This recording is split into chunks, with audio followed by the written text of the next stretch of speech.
Gandang araw sa inyo. Meron tayo ditong kalan na i-repair. Ang issue nito ayan, meron siyang tagas dito sa pinaka P-trap niya. Tapos itong gripo, yan, tanggal na, papalitan na natin yan. Isa pang issue nito, ito, yung pinaka niya, chamber niya. Yan, nakapix tong to, gitna na to. Tapos yung apoy nito, medyo mahirap na daw sindihan tsaka gamitin.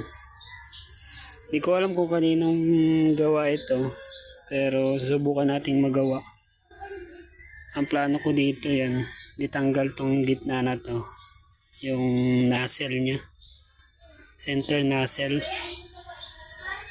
Tapos itong tagas dito ay patakpan natin yung mga leak nya. Bago natin gawin to, test fire muna natin kung ano yung itsura ng pinaka-apoy nya, para pagka naagawa natin maikumpara natin kung may nagbago ba. Okay, gawin muna natin to.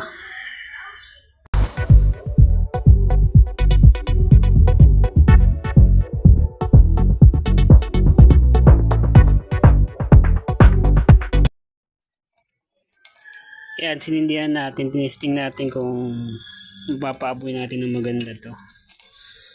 Pero napansin ko dito sa center niya, nozzle, wala siyang mga butas sa baba. Kasi kung bubuksan natin yung blower, yan, tingnan natin.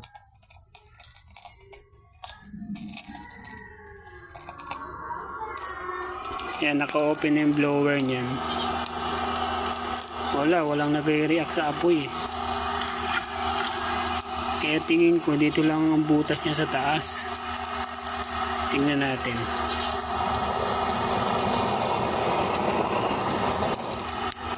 Yan, dito nga lang sa taas ang butas.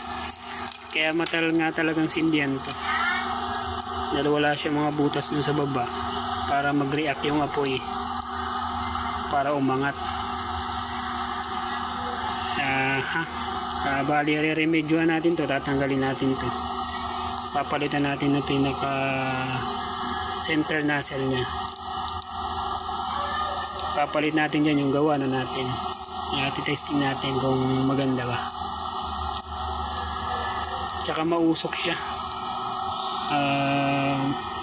Mabubuisit nga talaga yung gumagamit na ito kasi matagal siyang sindihan bago siya mag-apoy. Ewan ko kung aangat yung apoy niyan. Yan, remedyo muna natin to, gawin muna natin. Yan, tapos na natin itong ni-repair natin kalan.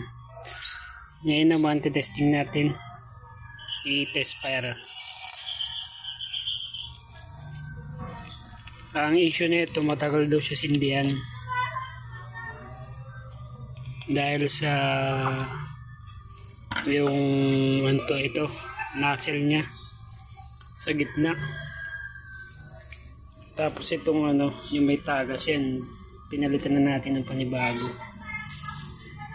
Ito yung dati niyang ito yung tinanggal natin dyan. May butas naman pala siya, nga lang maliliit. Yan, kung nakikita mo. Syempre, sa sobrang liit, natabunan na. Tapos dito sa taas niya, yun yung malalaki.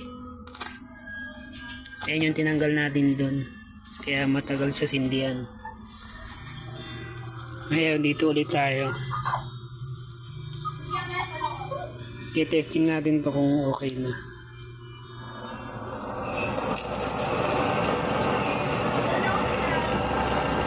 O matagal pa rin sindihan.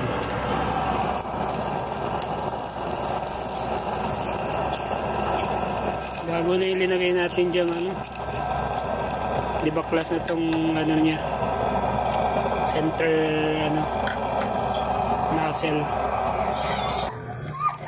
Nung kinuha natin to dun sa nagpagawa nito, grabe yung ano nito, kalahati nito, yung pinaka ano niya, carbon, yung mga nasunog na tissue.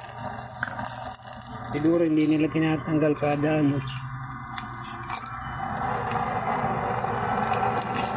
kada gamit nila.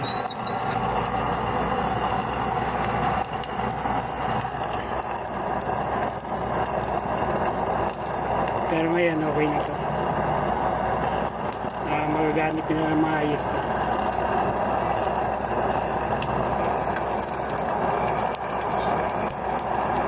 Pero syempre, kada gamit pa rin ay linisan pa rin nila para ano,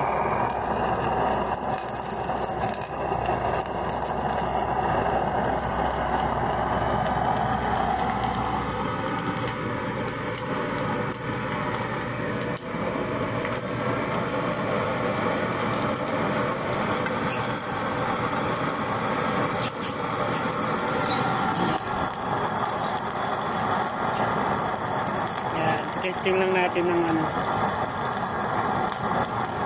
saglit. Kasi pagdating dun testing rin naman ito eh.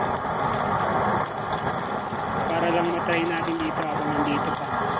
Pero kapag may problema pa, eh magawan pa ng paraan.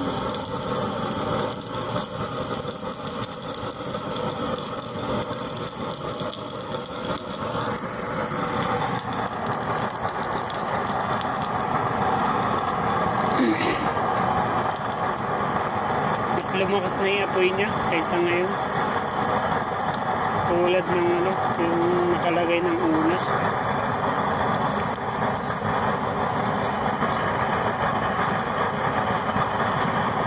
Medyo matagal sindihan yan.